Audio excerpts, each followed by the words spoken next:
नमस्ते मेरे प्रिय छात्रों। कक्षा 10वीं, विषय हिंदी, प्रथम घटक चाशनी, सराव प्रश्न पत्रिका, अंक 20, विभाग पहला, गद्य। अ, निम्नलिखित पठित पद्यांश पढ़कर दी गई सूचनाओं के अनुसार कृतियाँ कीजिए। गद्य देखो आप। बच्चे खेलने लगे। एक कुर्सी पर चढ़ा तो दूसरा मेज पर। सोनाबाई की छोटी लड़की दवा की शीशी लेकर कथकली डांस करने लगी। रप रप की आवाज़ ने मेरा ध्यान बटाया। क्या देखता हूँ कि सोनाबाई का एक लड़का मेरी टांग के साथ लटक रही रेती की थैली पर बॉक्सिंग की प्रैक्टिस कर रहा है। मैं इसके पहले कि उसे मना करता, सोनाबाई की लड़की ने दवा की शीशी पटक दी। सोनाबाई ने एक पल लड़की को घूरा, फिर हंसते हुए बोली, भैया पेड़े खिलाओ, दवा गिरना शुभ होता है। दवा गई, समझो बीमारी गई। इसके 2 घंटे बाद सोनाबाई गई, यह कहकर कि फिर आऊँगी। मैं भीतर से काँप गया। कुछ लोग तो औपचारिकता निभाने की हद कर देते हैं, विशेषकर वे रिश्तेदार जो दूसरे गाँवों से मिलने आते हैं। ऐसे में एक दिन एक टैक्सी कमरे के सामने रुकी। उसमें से निकलकर एक आदमी आते ही मेरी छाती पर सिर रखकर औंधा पड़ रोने लगा और कहने लगा, हाय तुम्हें क्या हो गया? कार वालों का सत्यानाश हो। मैंने दिल में कहा कि मुझे जो हुआ सो हुआ, पर तू क्यों रोता है? तुझे क्या हुआ है? वह थोड़ी देर मेरी छाती में मुँह गड़ाए रोता रहा, फिर रोना कुछ कम हुआ। उसने मेरी छाती से गर्दन हटाई और जब मुझसे आंखें मिलाई तो एकदम चुप हो गया।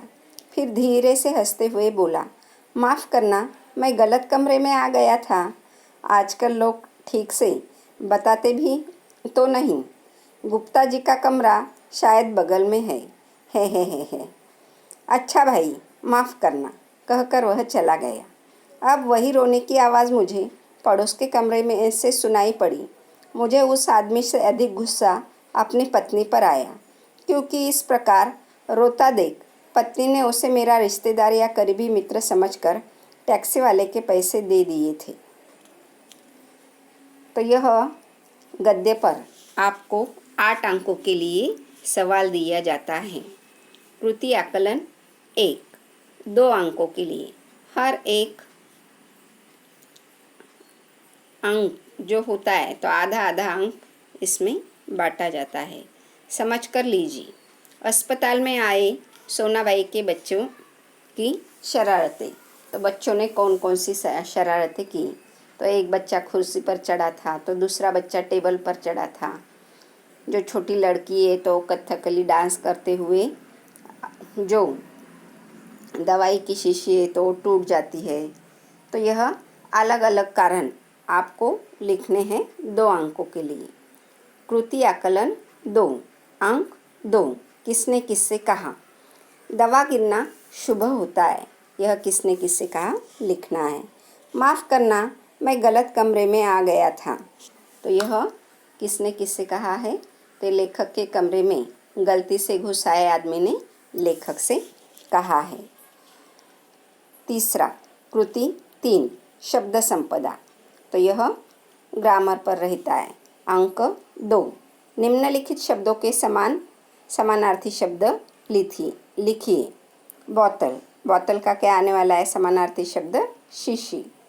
दूसरा, संबंधी, संबंधी का क्या आने वाला है? रिश्तेदार। तो 2 नंबर, रिश्तेदार इस शब्द में दार प्रत्यय है। दार यह प्रत्यय लगाकर अन्य 2 शब्द बनाइए। तो दार यह प्रत्यय लगाकर आपको 2 शब्द लिखने हैं। तो जमा, जमादार, सर, सरदार। तो इस तरह के शब्द आपको लिखने हैं। 4 नंबर, कृति 4, स्वमत अभिव्यक्ति। तो यह आपको 2 अंकों के लिए पूछा जाता है। तो अब प्रश्न है, क्या वास्तव में शुभ अशुभ ऐसा कुछ होता है? इस विषय पर 25 से 30 शब्दों में अपने विचार लिखिए। तो हम देखते हैं कि जी हाँ, वास्तव में शुभ अशुभ ऐसा कुछ नहीं होता है। शुभ अशुभ लोगों की मानसिकता पर निर्भर करता है। ईश्वर ने यह प्यारी सी दुनिया बनाई है और इस दुनिया में जो कुछ भी उपलब्ध है यह सब ईश्वर की ही देन है। इसलिए किसी चीज़ के संबंधी कुछ घटित होने से अपना व्यक्तिगत अच्छा या बुरी राय देना यह उचित नहीं होता है। लोग कहते हैं कि बिल्ली ने रास्ता काट दिया तो बुरा होता है। वास्तव में ऐसा कुछ नहीं है। बिल्ली भी तो एक जीव ही है और उसे भी स्वच्छंद विचरण करने का अधिकार होता है। तो उसी प्रकार दवाई गिरना यानी बीमारी दूर जाना यह ठीक है क्या? नहीं। तो ऐसा जिसका मानना है तो वह क्या है? गलत है। आज विज्ञान का ज़माना है तो यह मानसिकता में बदलाव लाना बहुत ज़रूरी है। तो यह इस प्रश्न का इस तरह से उत्तर आपको लिखना है। विभाग 2 पद्य विधा। तो पद्य विधा यह आपको 6 अंकों के लिए पूछा जाता है। प्रश्न दूसरा, निम्नलिखित पठित पद्यांश पढ़कर दी गई सूचनाओं के अनुसार कृतियाँ कीजिए। तो अब पद्य देखो। वे वृद्धांत होकर बोले, यह बताओ तुम्हारे नोट कहाँ है? परीक्षा से 1 महीना पहले करूँगा तैयार। वे गरज कर बोले, हमारा मतलब आपकी मुद्रा से है। मैं लरज कर बोला, मुद्राएं आप मेरे मुख पर देख लीजिए। वे खड़े होकर कुछ सोचने लगे, फिर शायद कक्ष में घुस गए और फटे हुए तकिए की रुई नोचने लगे। उन्होंने टूटी अलमारी को खोला, रसोई की खाली पिशियों को टटोला,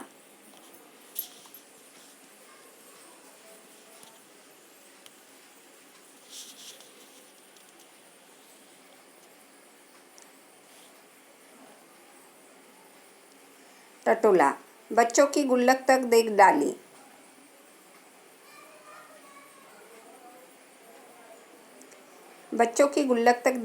डाली पर सब में मिला एक ही तत्व खाली।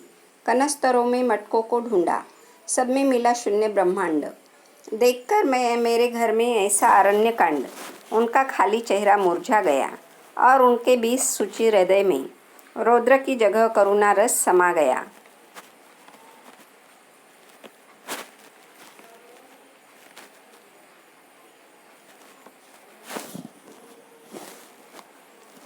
तो इसमें कृति आकलन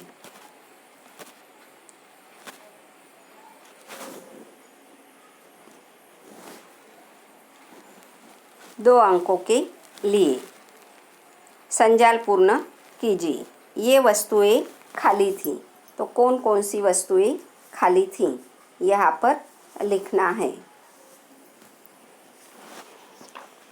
दूसरा है कृति 2 शब्द संपदा। तो इसमें निम्नलिखित शब्दों के विलोम शब्द लिखिए। खिलना पहला शब्द है और दूसरा शब्द क्या है? खोलना। अब इसमें दूसरा, निम्नलिखित शब्दों का एक वचन रूप लिखिए। मटकों का एक वचन रूप लिखना है। दूसरा, कनस्तरों यह लिखना है। कृति भावार्थ।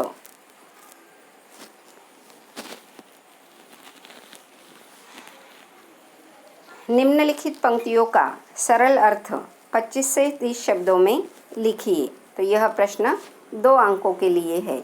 वे वृद्धांत होकर बोले, मुख पर देख लीजिए। तो इसका सरल अर्थ आपको लिखना है। विभाग 3 भाषा अध्ययन।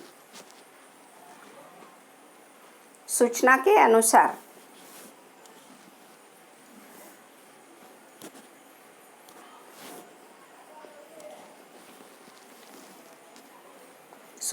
अनुसार कृतियाँ कीजिए। निम्नलिखित वाक्य में अधोरेखित शब्द का शब्दभेद पहचान कर लिखिए। 1 अंक के लिए, यह सर्दी अच्छी है। दूसरा, निम्नलिखित में से किसी एक क्रिया का प्रथम तथा द्वितीय प्रेरणार्थक क्रिया रूप लिखिए। क्रिया है जीना, तो इसका प्रथम प्रेरणार्थक और द्वितीय प्रेरणार्थक लिखना है। चौथा विभाग है रचना विभाग, जिसे हम उपयोजित लेखन भी कहते हैं। तो इसमें निबंध लेखन 4 अंकों के लिए है और निबंध लेखन यह करना है, दहेज प्रथा समाज का कलंक विषय पर 80 से 100 शब्दों में निबंध लेखन कीजिए। तो यहाँ पर आपकी प्रश्न पत्रिका 20 अंक की पूरी होती है। धन्यवाद छात्रों।